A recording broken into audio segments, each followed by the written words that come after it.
আসসালামু আলাইকুম প্রিয় দর্শক মণ্ডলী, আবারও আমি চলে আসলাম আপনাদের মাঝে একটি লং ভিডিও নিয়ে। আজকের ভিডিওর আকর্ষণ হচ্ছে এই মুহূর্তে সাগরের ভিতরে মেঘলা আকাশ। তো হয়তো আজকে যে সাগরের রূপটা ধারণ করেছে আকাশটা, এই মেঘলা হয়তো আজকে কালবৈশাখী এই মেঘ থেকে শুরু হবে। আমি আসছি আপনাদের মাঝে বললাম ভিডিওটা নিয়ে। তো দেখতে পারতেছেন আমার এই শিপগুলো যে দেখতে পারতেছেন, এই শিপগুলো কিন্তু আসছে পৃথিবীর অন্য অন্য দেশ থেকে বাংলাদেশে। জাহাজের বহর ছিল এই ধরনের মাল কিন্তু এই জাহাজগুলো বাংলাদেশে অবস্থান করছে। আর এই জাহাজগুলা ৮০,০০০ থেকে ১,২০,০০০ টন পর্যন্ত ধারণ ক্ষমতা এই জাহাজ। বাংলাদেশে এবং এই পিছনের দিকে আমাদের দিকে সামনের দিকে অনেকগুলো জাহাজ আছে, তা দেখতে পাচ্ছেন জাহাজ, বাংলাদেশি কোস্টার জাহাজ, এগুলো খালি অবস্থায় এখানে অবস্থান করে রয়েছে স্বপ্ন অ্যাঙ্কারে।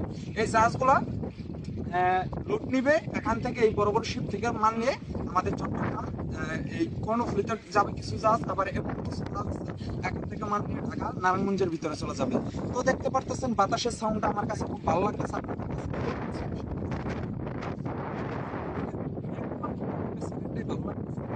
সুন্দর এবং কি শান্তির পরিবেশটা আমার কাছে ভালো লাগতেছে।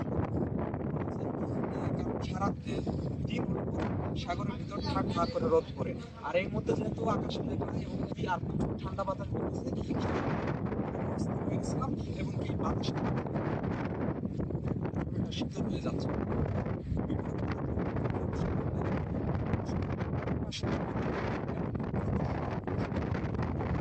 আমি আবারও আপনাদের মাঝে